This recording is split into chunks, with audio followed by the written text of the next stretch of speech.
यही शिक्षा मंत्री जी आश्वासन दिए थे कि हम जो है लेटर बीपीएससी को भेज दिए हैं।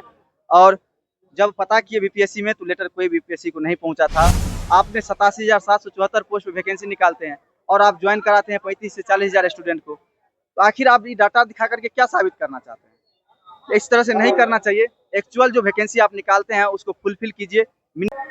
बीपीएससी 3.0 के अभ्यर्थी लगातार अपनी मांगों को लेकर गर्दनीबाग में धरना दे रहे थे। लगातार धरना गर्दनीबाग में दे रहे थे और बीच बीच में मंत्री हो चाहे सीएम आवास हो, हर जगह जाने का काम कर रहे थे। और आज जदयू कार्यालय में शिक्षा मंत्री के द्वारा एक जनसुनवाई कार्यक्रम रखा गया है, जिसमें महिला अभ्यर्थी पहुंचती है और साफ तौर पर शिक्षा मंत्री से गुहार लगाती हुई नजर आ रही है कि हमें जो है लिखित आश्वासन चाहिए, हमें मौखिक आश्वासन नहीं चाहिए, क्योंकि लगातार आप कह रहे हैं कि हम जो है लेटर बीपीएससी को दे दिए, लेकिन हमको अब जो है लिखित आश्वासन चाहिए। हालांकि शिक्षा मंत्री सीधे जनसुनवाई कार्यक्रम से निकल जाते हैं। महिला अभ्यर्थी जो है शिक्षा मंत्री के हाथों को पकड़ी हुई नजर आ रही है और साफ तौर पे कह रही है कि हमें जो है सप्लीमेंट्री रिजल्ट दिलवा दीजिए और लिखित आश्वासन इस बात की दे दीजिए। हालांकि शिक्षा मंत्री और अभ्यर्थियों के बीच में जो वार्तालाप हो रहा है, जो विजुअल है, पहले आप उस विजुअल को देखिए।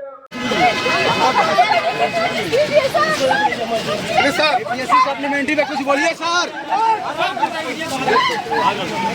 गाड़ी छोड़िए।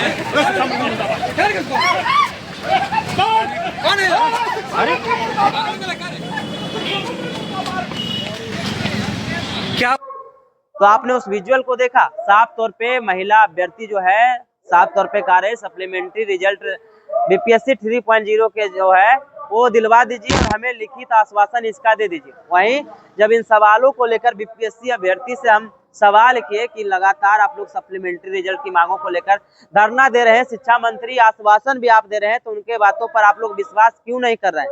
और महिला शिक्षा मंत्री, जिस तरीके से महिला अभ्यर्थी और शिक्षा मंत्री के बीच में जो वार्ता हुआ है उसको लेकर भी उनसे सवाल किया गया, तो सुनिए वो क्या कह रहे हैं।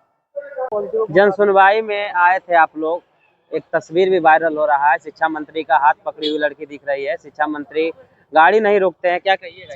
देखिए, हम लोग यहाँ पर आए हुए थे, आज जनता दरबार था, यानी कि जन के हर एक जन का सुनवाई होना था यहाँ पर, उसी को लेकर के हम लोग आए थे। इससे पहले भी पिछले बुधवार को हम लोग आए थे, यहीं शिक्षा मंत्री जी आश्वासन दिए थे कि हम जो है लेटर बीपीएससी को भेज दिए हैं। और जब पता किए बीपीएससी में तो लेटर कोई बीपीएससी को नहीं पहुंचा था। इसी सब को लेकर के हम ही सब साथी के साथ यहाँ पर पहुंचे थे। तो हम लोग सोचे कि क्यों ना जो है शिक्षा मंत्री को फिर से पूछे और उनसे बात करें कि जो है आप बोले थे कि लेटर हम बीपीएससी को भेजें तो क्यों नहीं भेजें।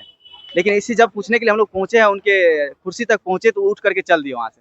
तो फिर हम लोग भागे भागे आए, जब तक गाड़ी के पास आए तो गाड़ी में शिक्षा मंत्री जी बैठ गए, लेकिन उनके पीछे पीछे एक महिला अभ्यर्थी भाग रही थी और वो इतना पूछना चाह रही थी कि सर क्या हुआ, आप मौखिक आश्वासन दे रहे हैं, उसको लिखित कब तक दीजिएगा। देखिए हुईगा कि उसका गाड़ी का स्पीड नहीं कम हो रहा था और महिला अभ्यर्थी उनके गाड़ी के शीशा पे लटक गई थी, ताकि सोच रही थी कि लटक जाएंगे तो कहीं ना कहीं शिक्षा मंत्री जी का गाड़ी रुकेगा और वो हमसे 5 सेकंड 10 सेकंड बात करेंगे, लेकिन उनका गाड़ी का स्पीड नहीं कम हुआ। आखिरकार लड़की जो है ऑटोमेटिक हाथ छोड़ करके रोड पे उतरती है और शिक्षा मंत्री वहां से निकल जाते हैं। बहुत दुख हुआ, लेकिन अभी भी भरोसा है कि शिक्षा मंत्री जी कुछ न कुछ इस पे करेंगे। देखते हैं क्या करते हैं। शिक्षा मंत्री का है कि लेटर बीपीएससी को हम भेज दिए, तो शिक्षा मंत्री के बातों पर आखिरकार आप लोग विश्वास क्यों नहीं कर रहे हैं? देखिए, लेटर जब आप भेज दिए हैं तो लेटर बीपीएससी के पास पहुंचना चाहिए।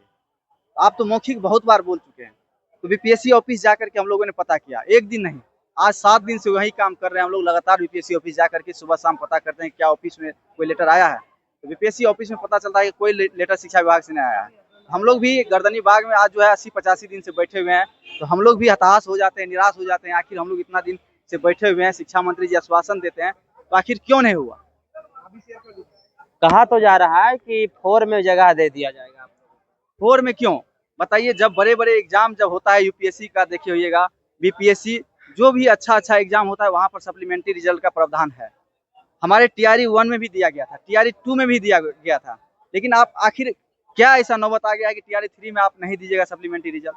आपने 87,774 पोस्ट पे वैकेंसी निकालते हैं और आप ज्वाइन कराते हैं 35 से 40,000 स्टूडेंट को, तो आखिर आप ये डाटा दिखा करके क्या साबित करना चाहते हैं? इस तरह से नहीं करना चाहिए। एक्चुअल जो वैकेंसी आप निकालते हैं उसको फुलफिल कीजिए। मिनिमम कम से कम जो है 80% सीट ही भरिए, लेकिन भरिए।